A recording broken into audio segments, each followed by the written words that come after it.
오늘 이제 성령이 불타는 교회 네 번째 시간 여러분과 같이 좀 말씀을 나누고자 합니다. 오늘 본문은 사도행전 9장인데요. 사도행전 9장은 굉장히 중요합니다. 1장부터 사도행전 28장까지가 다 중요한데 9장도 굉장히 중요한 1장과 2장은 성령 강림을 준비하는 사건이었기 때문에 되게 중요했고요. 3장은 베드로랑 요한이 안진뱅이를 일으킨 사건, 또 4장은 그 초기 그리스도교 공동체 안에 나눔이 원활하게 있었던 것 때문에 중요했습니다. 5장은 아나니아 삽비라 사건 때문에 중요하고 6장은 일곱 지도자를 세운 일들, 7장은 스데반 이렇게 해가지고 한 장 한 장이 굉장히 굵직한 사건들을 많이 다룹니다. 특히 이제 오늘 함께 살펴볼 사도행전 9장은 온 유대와 사마리아의 복음이 전해지는 마지막 관문이자 앞으로 이제 땅끝 전도를 할 사람을 소개하는 그 단락입니다. 사도행전 9장에는 7장 그 마지막에 등장했던 사울이라는 청년이 주인공으로 다시 등장합니다. 사울은 누구일까요? 여러분이 다 알고 있는 사도 바울입니다. 사울과 바울의 이름의 차이는 큰 차이는 없습니다. 그것이 히브리식 이름이냐 헬라식 이름이냐의 차이가 있는데 히브리식 이름이 사울이고요. 헬라식 이름이 바울입니다. 그래서 이 사울이 이 팔레스타인 지역에서 활동할 때는 사울이라는 이름을 사용하고 선교여행을 나갈 때, 전도여행을 나갈 때에는 바울이라는 이름을 사용합니다. 사울을 소개하는 또 다른 말로는 변절자가 있을 것 같습니다. 어떠한 변절자인가? 본인이 믿고 있던 그 믿음의 도를 저버린 배신자라는 것이죠. 사울은 뼛속 깊이 유대인이었습니다. 그리고 여기에 굉장히 이 믿음의 도에 굉장히 충실했죠. 그리고 다른 유대인들과 같이 이 예수라는 사람을 나사렛 이단의 교주 정도로 생각했습니다. 우리 입장에서 이단들을 생각하면 어떤가요? 다음 주에 저희가 이제 이단 대책 세미나를 나누지만 절대 우리가 같이 갈 수 없는 사람들이죠. 같이 갈 수 없을 뿐만 아니라 가정과 사회에도 무리를 일으키기도 하는 우리 입장에서 이단들을 그렇게 생각하는 것처럼 사울의 입장에서 그리스도인들도 아마 그와 같았을 것입니다. 그래서 바른 가르침을 따르는 것이 아니라 자신의 세력을 형성해 가지고 문제를 일으키고 있다라고 판단을 했던 것 같습니다. 그래서 사울은 예수 믿는 사람들을 잡아다가 이제 감옥에 가두는 일을 도맡아서 하죠. 그런데 이러한 사람이 변절하고 다른 사람이 됐다면 그것은 어떤 계기가 있었을까에 대한 궁금증을 우리가 갖게 합니다. 오늘 본문 사도행전 9장은 사울이 자신이 믿던 그 믿음의 도에서 변절하게 된 계기, 회심하게 된 계기를 다루고 있습니다. 그 부분을 좀 같이 한번 볼 텐데요. 먼저 오늘 본문 1절과 2절을 좀 같이 한번 보겠습니다. 사도행전 9장 1절과 2절입니다. 같이 한번 읽어보겠습니다. 앞에 잘 보이시죠? 예, 같이 읽겠습니다. 사울이 주의 제자들에 대하여 여전히 위협과 살기가 등등하여 대제사장에게 가서 다메섹 여러 회당에 가져갈 공문을 청하니 이는 만일 그 도를 따르는 사람을 만나면 남녀를 막론하고 결박하여 예루살렘으로 잡아오려 함이라. 여기 1절에 기록된 주의 제자들이 이제 그리스도인들입니다. 사울은 그 사람들에게 위협 그리고 살기가 가득했다. 그러니까 죽이려고 했다라는 거죠. 이 불선분자들을 어떻게든 이제 내가 처리해야 되겠다라는 그 열심이 가득했습니다. 그래서 아예 공식 문서를 받아가지고 이 사람들 가두는 일을 도맡아서 했던 것이죠. 사울이 도대체 뭐길래 그런 일을 할 수 있었을까요? 얼마나 대단한 사람이길래 마치 자신이 유대교를 대표하는 사람인 양 이렇게 설치고 다닐 수 있었을까? 사실 사울은 좀 대단한 사람입니다. 성경에 사울의 이력을 소개한 부분이 몇 군데 있는데요. 그 중에서 두 군데를 좀 살펴보려고 합니다. 빌립보서 3장 5절에서 6절입니다. 제가 한번 읽어보겠습니다. 나는 8일 만에 할례를 받고 이스라엘 족속요 베냐민 지파요 히브리인 중에 히브리인이요 율법으로는 바리새인이요 열심으로는 교회를 박해하고 율법의 의로는 흠이 없는 자라 라고 본인을 이렇게 이야기합니다. 8일 만에 할례를 받았다. 베냐민 지파다. 히브리인 중에 히브리인이다. 바리새인이다. 이렇게 이야기하는데 또 한 부분이 있습니다. 사도행전 22장 3절입니다. 같이 한번 읽어보겠습니다. 시작. 나는 유대인으로 길리기아 다소에서 났고 이 성에서 자라 가말리엘의 문화에서 우리 조상들의 율법에 엄한 교훈을 받았고 오늘 너희 모든 사람처럼 하나님께 대하여 열심히 있는 자라. 몇 군데 있는데 그 중에서 제가 두 군데만 가지고 왔습니다.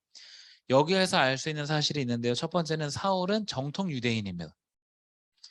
사울은 길리기아 다소에서 태어난 디아스포라 유대인이면서 혈통이 확실한 베냐민 지파 사람입니다.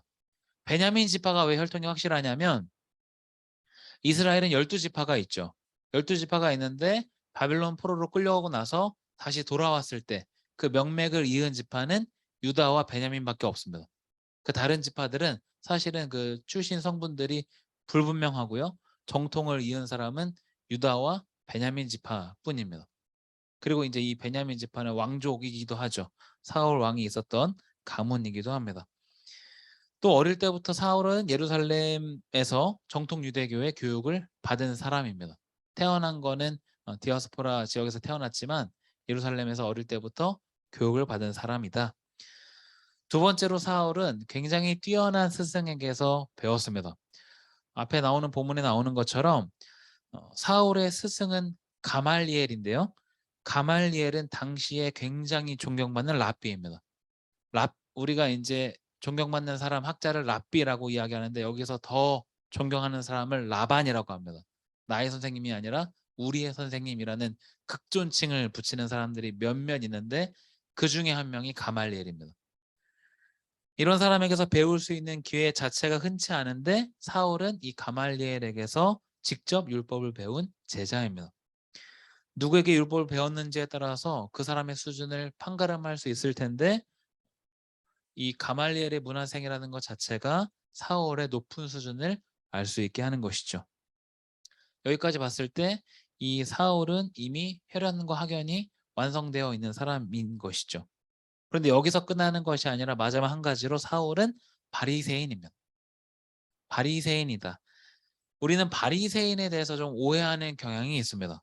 그래서 여러분이 바리새인을 사전을 이제 찾아보면 국어 사전에도 나와 있는데 바리새인이라는 그 말 뜻에 위선자라는 의미가 있습니다.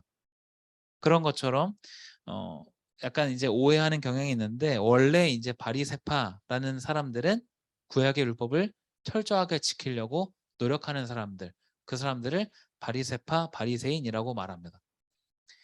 유대교에는 4개의 종파가 있는데요. 바리새파, 사두개파, 에세네파, 그리고 열심당파입니다. 여기에서 가장 기득권이 주류였던 사람들은 사두개파인데 바리새파는 서기관을 중심으로 해가지고 종교적 경건을 추구했던 사람들입니다. 그래서 예수님 시대 그 유대교에서 4개의 종파 중에 가장 대중적인 지지를 받았던 그룹이 이 바리새파 그룹입니다. 이 사람들은 그 하나님의 말씀을 연구해가지고 실생활에 적용할 수 있도록 도움을 줬던 것이죠. 그런데 이제 예수님 시대에 예수님께 많이 비판을 받았던 이유는 뭐냐 하면 어떤 그 본연의 모습에서 벗어나서 형식과 율법에 좀 얽매인 나머지 하나님께서 말씀하신 그 원래의 뜻을 가렸기 때문에 비판의 대상이 됐던 것이죠. 그래서 우리가 오해하면 안 되는 것은 예수님께서 비판의 대상이 됐던 그 바리새인들이 본래 그 바리새파의 정신을 이어오는 사람이 아니라는 사실입니다.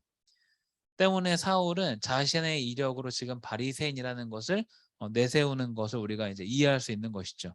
그것이 이제 사람들이 지탄을 받는 그런 자리가 아니라 자랑이 될 수 있는 것이기 때문에 이력으로 이야기하고 있습니다. 이러한 이력이 사울이 자기의 열심을 내세우는 배경이 됩니다. 사울은 아마 순수한 마음을 가지고 그리스도인들을 박해했던 것으로 보입니다. 본문을 보면 사울은 이 일들을 위해서 박해하는 일을 위해서 다메섹까지 가는 것을 알 수 있죠. 지도를 한번 보여주시면 다메섹이 어디인가 여러분 잘 보이세요? 지도는 잘 보이죠. 지명은 안 보이고 여기에서 위에 있는 하얀색 동그라미는 보이시죠? 예, 위에 있는 하얀색 동그라미가 다메섹입니다. 그리고 밑에 있는 하얀색 동그라미가 예루살렘입니다. 예루살렘 그 지역이 이제 유대고요. 그 위쪽으로 넘어가면 사마리아 지역, 갈릴리, 그 위에 이제 이방 지역입니다. 그런데 예루살렘 그 밑에 있는 곳에서부터 다메섹까지 박해하는 일 때문에 갔던 사람이 이제 사울입니다. 네, 꺼주셔도 되겠습니다. 사울은 공문을 가지고 다메섹에 가서 이제 예수 믿는 사람들을 박해하려고 합니다. 그리고 그 다메섹에 가까이 이르렀을 때 이 사람은 굉장히 충격적인 경험을 하게 되죠. 본문 3절과 4절 한번 보겠습니다. 사도행전 9장 3절 4절입니다. 같이 한번 읽겠습니다. 시작. 사울이 길을 가다가 다메섹에 가까이 이르더니 호련히 하늘로부터 빛이 그를 둘러 비추는지라. 땅에 엎드러져 들음에 소리가 있어 이르시되 사울아 사울아 내가 어찌하여 나를 박해하느냐 하시거늘. 여러분이 한 번 이상은 들어봤을 만한 구절이라 생각이 됩니다. 사울이 기세등등해가지고 다메섹에 도착했습니다.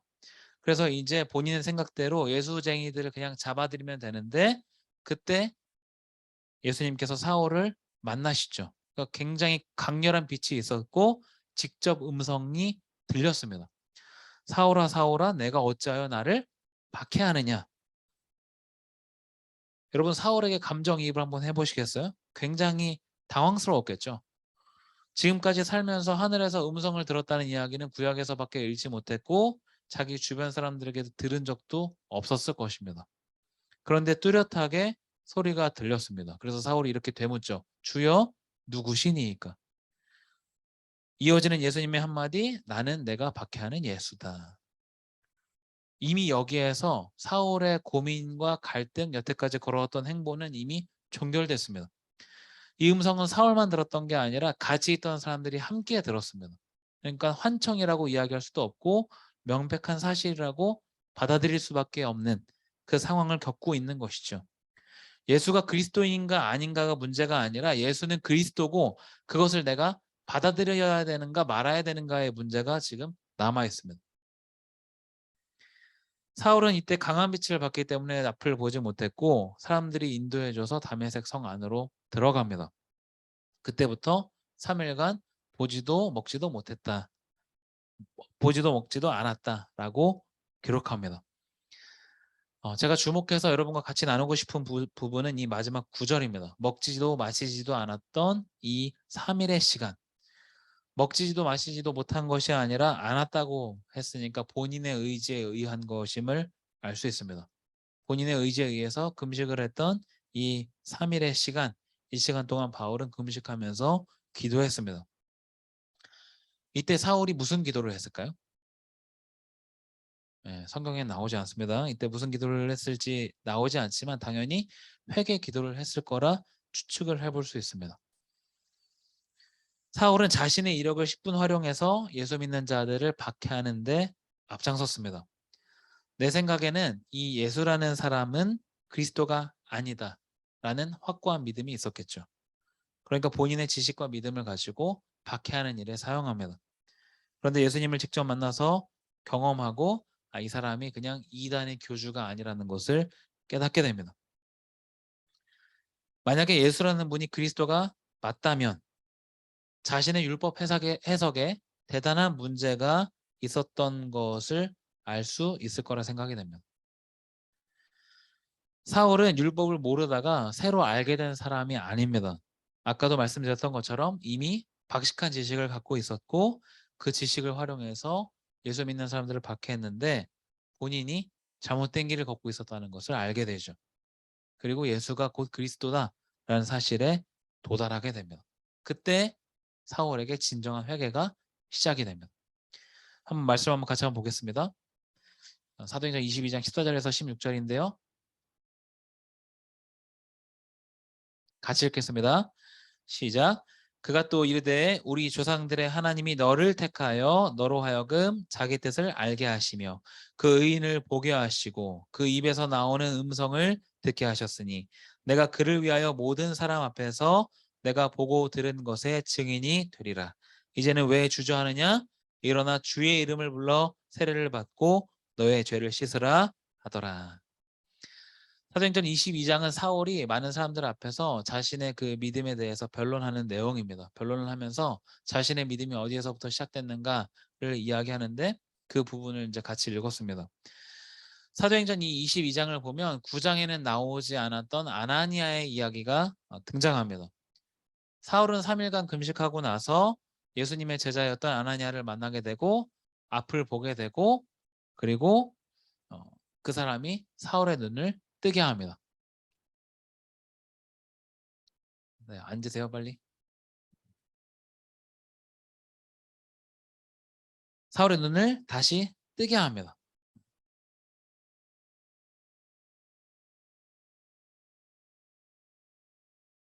근데 사도행전 9장에 나오지 않는 그 아나니아의 이야기가 22장에는 기록되어 있는 것이죠. 어, 이제는 왜 주저하느냐? 일어나 주의 이름을 불러 세례를 받고 너의 죄를 씻으라. 사울이 회개해야 할 죄는 명백합니다. 예수 믿는 자를 박해하던 죄입니다. 자신이 여태까지 믿어오던 신념이 아마 송두리째 거부되는 느낌이었을 것입니다.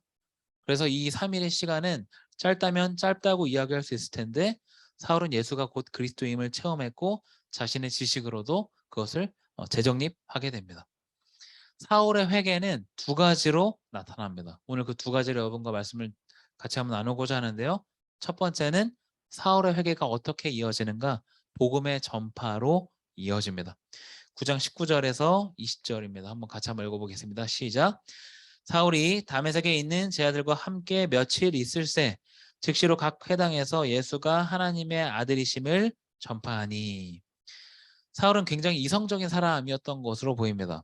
자신의 죄를 회개하고 나서 뉘우친 다음에 이제는 내가 정반대의 길을 가기로 결정합니다. 그래서 자신이 예수 믿는 사람들을 잡아가려고 했던 그 다메섹에서부터 예수 믿는 사람, 예수가 곧 그리스도임을 증거합니다. 다메섹에 사는 유대인뿐 아니라 그리스도인들도 굉장히 당황스러웠을 것입니다. 그렇게 사울은 굉장히 뒤바뀐 삶을 살아갑니다. 여러분, 회개란 몸을 돌이키는 것을 회개라고 말합니다. 내가 가던 길이 하나님께서 원하시는 것이 아니라는 것을 알았을 때 그것을 스스로 깨달은 것이든 아니면 다른 누구에 의한 것이든 간에 이것이 맞지 않는다라는 판단이 들었을 때 계속 그것을 걸어가는 게 아니라 정반대 길로 걸어가는 것, 다시는 죄를 같은 잘못을 범하지 않기로 선택하는 것, 그것을 회개라고 이야기합니다. 성령의 불타는 교회 네 번째 시간, 오늘 제목을 회개라고 정했습니다.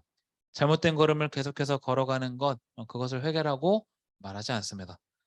잘못인 줄 알았다면 돌이켜서 다시는 그 길을 걷지 않는 것, 그것을 회개라고 말합니다.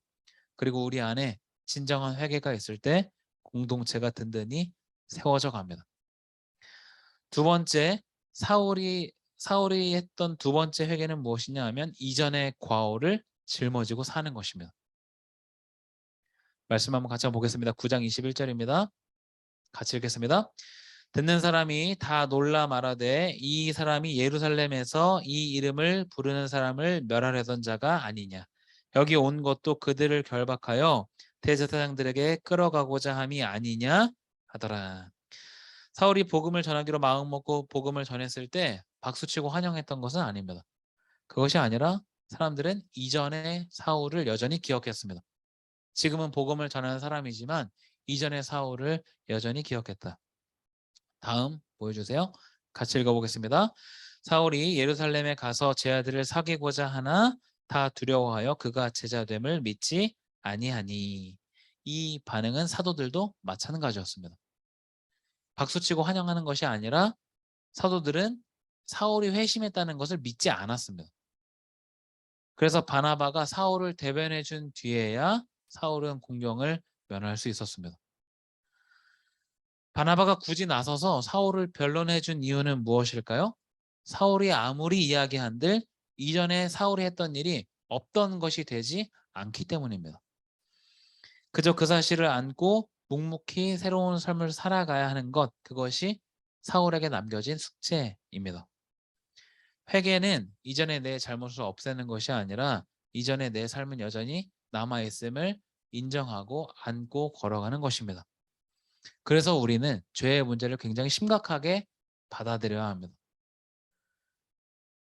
저는 지금 구원에 대한 문제를 말씀드리는 것은 아닙니다. 예수 그리스도를 구주로 고백하는 순간 우리는 사망에서 생명으로 옮겨지죠. 그래서 우리의 구원은 이미 시작이 되었습니다. 다른 종교처럼 이상향을 향해서 걸어가는 것이 우리의 종교가 아닙니다.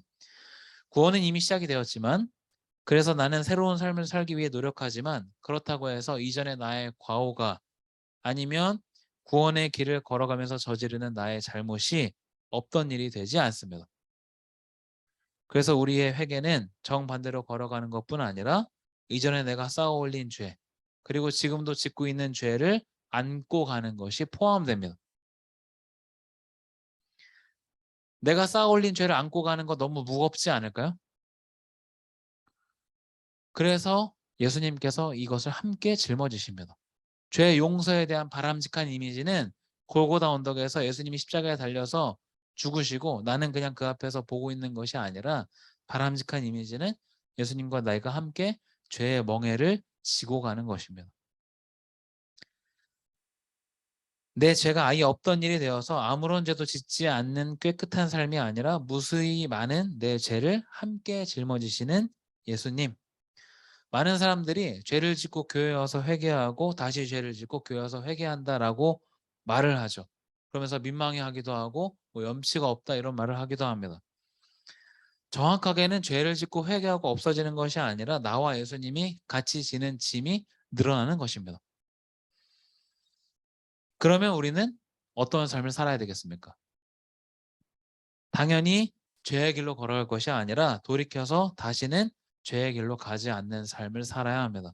뿐만 아니라 행여나 과거의 내 잘못이 나를 주저앉히려 한다 하더라도 동행하시는 주님을 기억하고 묵묵히 이 새 삶을 걸어가는 삶을 살아가야 합니다.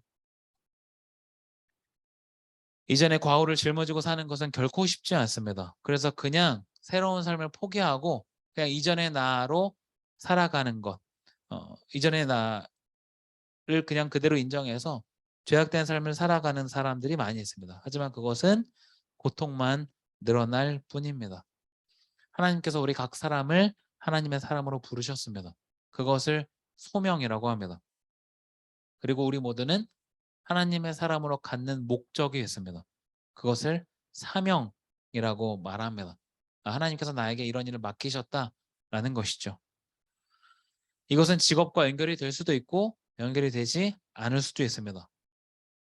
그냥 태어났으니까 죽지 못해 사는 것이 우리의 인생이 아니라 하나님의 창조의 목적대로 더 많은 사람들에게 유익을 미치는 삶, 더 많은 사람들에게 하나님을 전하는 삶이 우리의 삶의 목적입니다.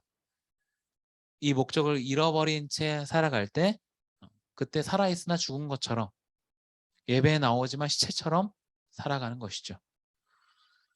말씀 앞에 서 있는 우리 모두가 하나님의 창조의 목적에 부합하는 삶을 살기를 간절히 소망합니다. 그런 삶을 살아가기를 다짐한다면 내가 걷는 길에 대한 점검이 필수적입니다.